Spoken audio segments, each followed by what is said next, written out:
Yo les amis, j'espère que vous allez bien. On se retrouve pour l'actualité sportive du côté du Real Madrid et du FC Barcelone. Les amis, gros dilemme du côté du Barça. Là, le cas Joao Félix et le cas Victor Roque devient de plus en plus compliqué parce que Joao Félix, les amis, comme vous le savez, il est censé retourner de son prêt à l'Atlético de Madrid. Mais sauf que là, il n'est plus dans les plans de Simeone. Donc là, le Barça veut le garder parce que Hansi Flick, les amis, a besoin de lui pour la saison prochaine. Mais sauf que le Barça n'a pas d'argent. Donc là, il faut trouver une solution, les gars, pour remédier à ce problème, pour pouvoir garder Joao Félix sans se casser la tête. Là, ils ont trouvé une solution, les gars, qui est encore en discussion. Donc, je vais vous donner beaucoup plus de détails sur ce dossier. Et toujours avec le FC Barcelone, les amis, notre cher ami, monsieur Claude Moutemba, a.k.a. Rafinha, a décidé de clasher Ronaldinho. Oui, vous avez bien entendu, Ronaldinho Gaucho, le Brésilien. Parce que ce dernier aussi a manqué de respect au Brésil. Il a dit des dingueries qui, même moi, qui l'aime très bien, voilà, je l'aime beaucoup, Ronaldinho, hein, même moi qui l'aime bien, j'ai trouvé ça déplacé, les gars. Donc là, Rafinha a décidé de pas mâcher ses mots avec lui publiquement.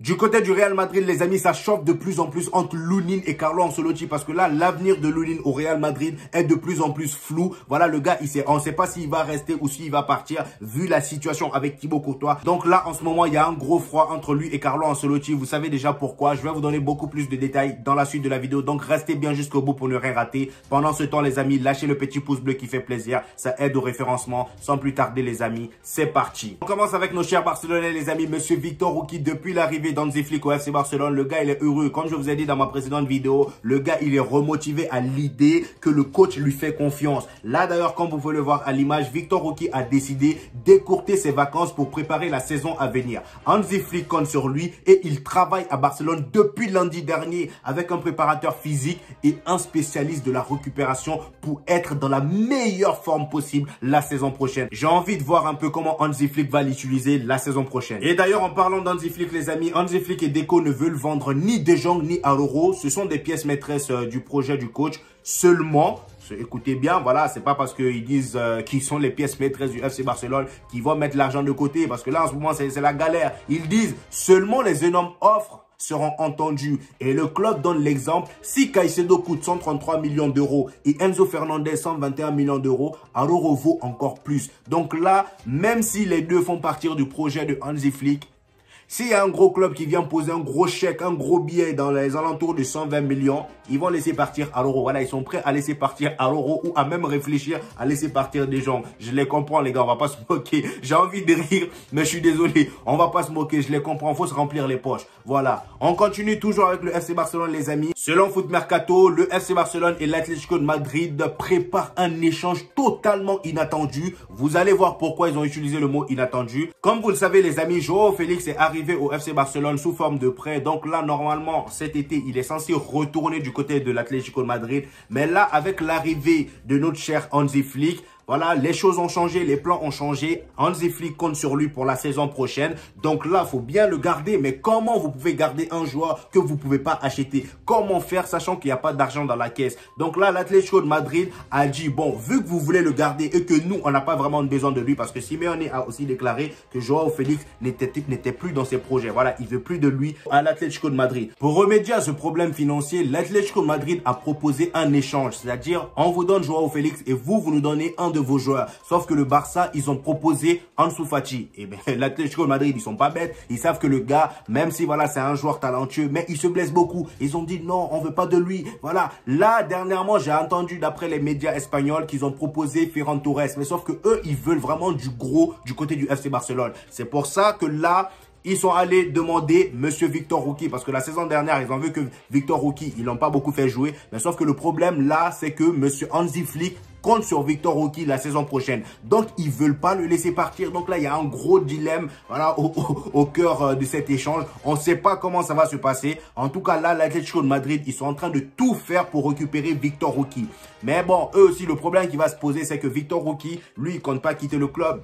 Il compte pas quitter le FC Barcelone. Lui, il est venu la saison dernière. Pourquoi? Même pas une saison, il a fait. Voilà, vous voulez déjà qu'il parte. Le gars, il veut rester au FC Barcelone. Donc, je sais pas comment ils vont s'en sortir. Peut-être qu'à la fin, c'est Ansu Fati qui va partir. Ou peut-être c'est Ferran Torres. Ouais, en tout cas, je vois pas comment ils vont faire, sachant que Joao Félix n'est plus désiré de l'autre côté. En tout cas, je vous tiendrai au courant de l'évolution de ce dossier. Les amis, maintenant, nous allons parler de notre cher Lamine Yamal, qui a d'ailleurs fait un gros match hier face à la Croatie. On va en parler juste après. Et d'ailleurs, pour ceux qui jouent beaucoup à la PlayStation, dites-vous que là maintenant, Lamine Yamal est disponible sur FIFA 24. Voilà, parce que je rappelle qu'il n'était pas sur FIFA. Donc là, il est sorti. Et comme vous pouvez le voir, il a 4 étoiles geste technique. Je pense que c'est assez, voilà, c'est raisonnable parce que le gars il est quand même technique, faut pas se mentir. Et mauvais pied, il a 3 étoiles. Et vitesse 82, tir 72. Et ensuite, passe 68. La passe, je pense que j'aurais mis un peu plus, peut-être 70 comme ça aurait été pas mal. Mais en tout cas, voilà, ça pour ceux qui jouent à FIFA, vous avez Lamine Yamal désormais.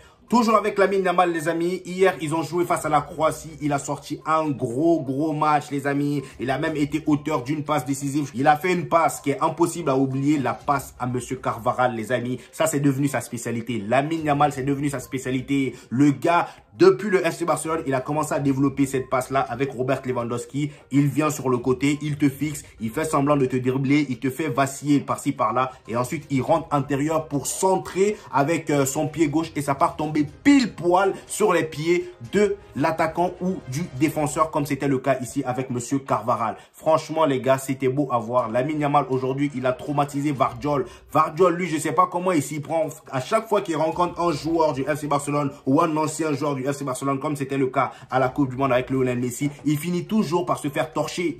Franchement, il y a des images que je vais vous montrer d'ailleurs, voilà, où il se fait torpiller, le gars il est là, voilà, regardez-moi la photo d'ailleurs que je vais vous afficher tout à l'heure. Et il y a notre collègue là aussi qui est assis par terre comme s'il n'avait pas match. Lève-toi mon ami, il y a match, le jeu est en cours.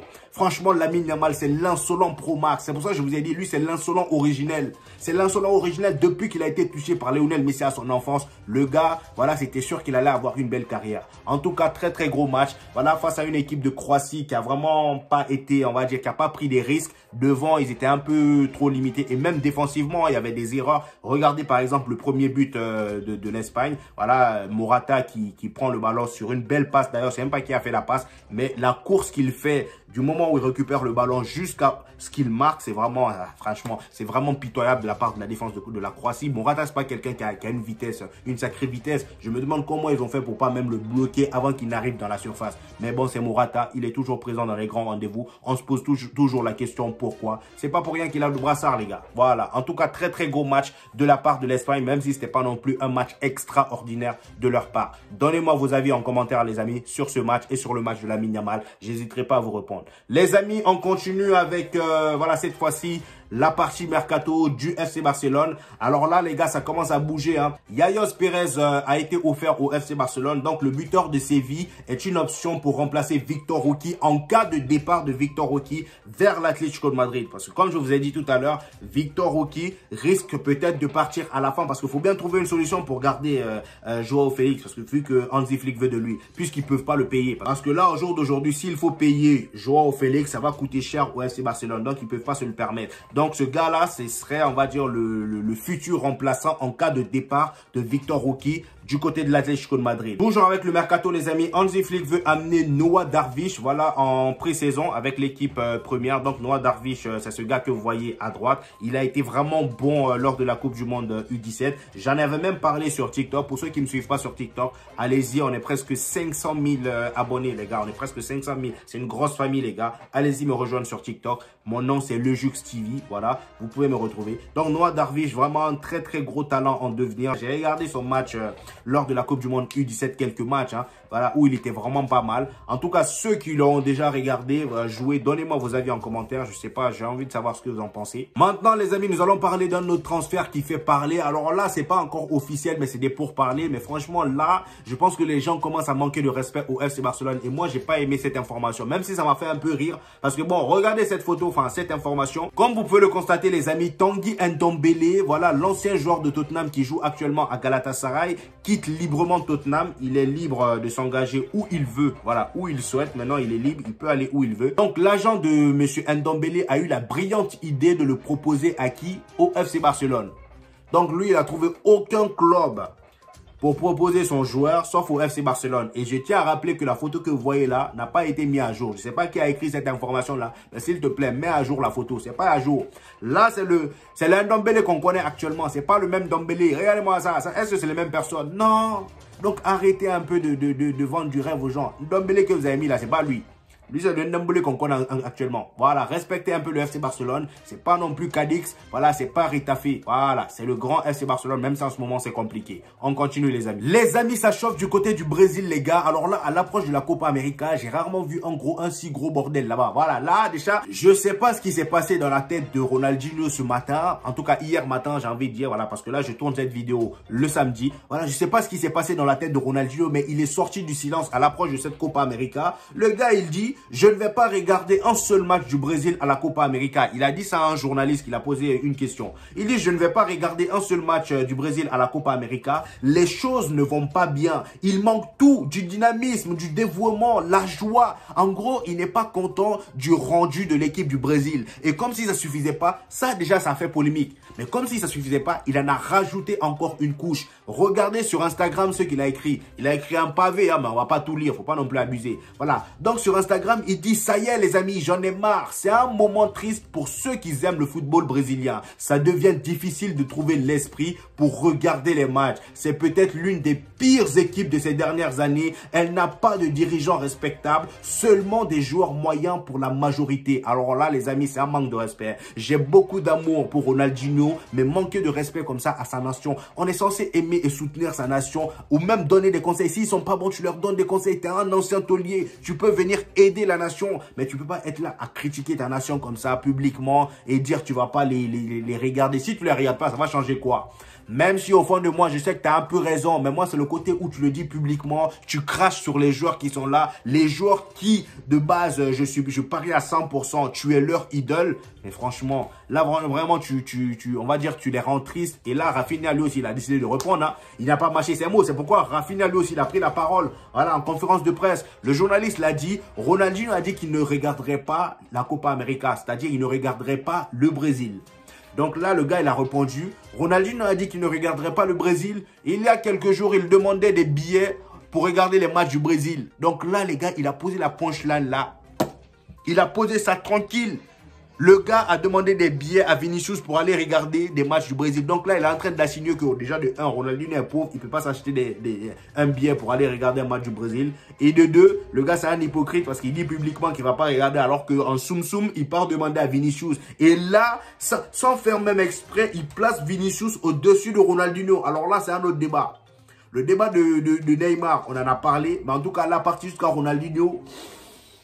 Moi, je pense que bon, Vinicius, hein, il n'est pas encore arrivé là-bas. S'il remporte le ballon d'or, là, on pourra discuter. Mais en tout cas, ça, c'est un autre débat. Donnez-moi vos avis en commentaire d'ailleurs par rapport à cette polémique, par rapport à ce bourbier qui se passe au Brésil. Voilà, les amis. Maintenant, les gars, on part du côté du Real Madrid, le meilleur club de l'histoire, le meilleur club actuel. Voilà. Notre cher Nacho a tranché pour son avenir, les amis. Et oui, les gars, c'est pas parce que Toni Kroos part qu'il n'y a pas d'autres personnes qui partent. Nacho, les gars, comme vous pouvez le constater, il est sur le point de partir. Et qui est-ce qui a décidé de l'acheter? Dernièrement, on avait entendu des rumeurs qui disaient qu'il allait partir à MLS dans le club de Lionel Messi, mais finalement ça ne sera pas le cas. Et après ça, on a entendu encore une autre rumeur qui disait qu'il allait aller dans l'équipe de Xavi Alonso, Bayern Leverkusen, mais après ça c'est passé. Maintenant, c'est Al Ittihad qui a décidé de conclure l'affaire. Al Ittihad qui nous a volé monsieur, comment il s'appelle, Karim Benzema. Voilà, Al Ittihad, je sais pas. C'est pour ça que je vous ai dit, les mecs d'Arabie Saoudite, là, je sais pas ce qu'on les a fait, mais ils sont sur notre dos. Ils veulent pas nous laisser respirer. Chaque année, ils veulent nous pécho, ils veulent nous piquer un de nos joueurs, une de nos stars, et ils visent jamais les petits joueurs.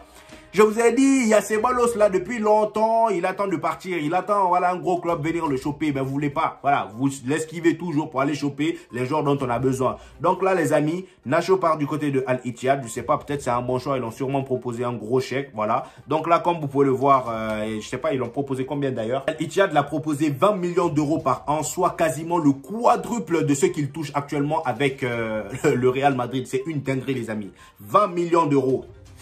Comme salaire, je pense que bon, le Real Madrid, eux-mêmes, tellement Nacho a apporté au club, ils peuvent même l'aider. Ouais, bon, mon gars, vas-y, t'as déjà assez fait, va prendre ton pognon et va à la retraite tranquillement. Franchement, les gars, c'est un gros pognon. Même moi, j'aurais pas dit non. Toujours avec le Real Madrid, les amis, gros retournement de situation dans le dossier André Lunin. Les amis, j'avais fait une vidéo dernièrement sur André Lunin, la situation compliquée entre lui, Courtois, Carlo Ancelotti, surtout entre lui et Courtois. Et d'ailleurs, lors de la finale, il y avait même des informations qui disaient qu'il était vraiment triste et il boudait un peu, c'est-à-dire par rapport à la situation.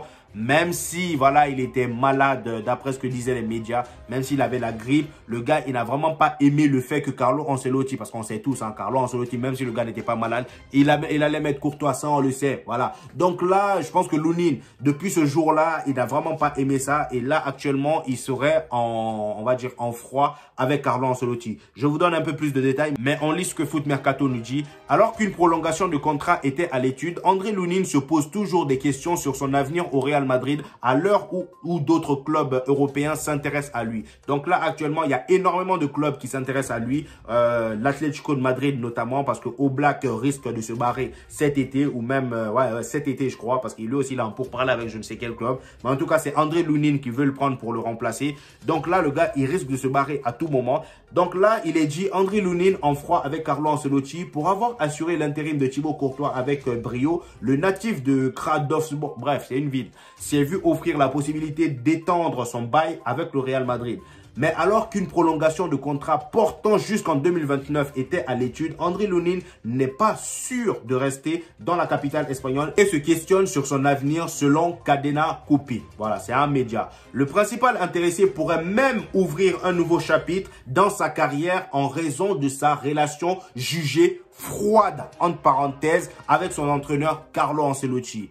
En somme, il estime ne pas avoir la confiance du technicien italien qui, lui, a préféré Thibaut Courtois lors de la finale de Champions League remportée contre le Borussia Dortmund, alors que Thibaut Courtois comptait jusqu'ici seulement 4 apparitions en championnat. Et d'ailleurs, les amis, il n'y a pas que l'Atlético de Madrid qui veut de lui. Si vous regardez un peu plus bas, il est dit, il s'avère qu'Arsenal serait également sur les rangs pour l'Ukrainien, c'est-à-dire pour André Lunin. Lié au Real Madrid jusqu'en 2025, André Lunin devrait prendre une décision sur son avenir à l'issue de l'Euro 2024 qu'il disputera avec sa sélection en Allemagne. Donc voilà les amis, c'était tout pour aujourd'hui. J'espère que vous avez pris le maximum d'informations. Voilà, n'hésitez pas à me donner vos avis dans les commentaires les gars par rapport à toutes ces informations. Moi, l'info qui m'a vraiment le plus choqué, c'est celle du Brésil, tout ce qui se passe avec le Brésil actuellement et la situation d'André Lunin qui me rend un peu triste les gars. Voilà, en tout cas, moi je pense qu'il devrait partir du Real Madrid, comme ça au moins il aura beaucoup plus de temps de jeu. Il faut qu'il évolue, il faut que voilà, ça fait un moment qu'il est quand même là au Real Madrid. Maintenant les gars, je pense qu'il a assez montré qu'il avait le niveau pour être titulaire indiscutable dans une grande équipe.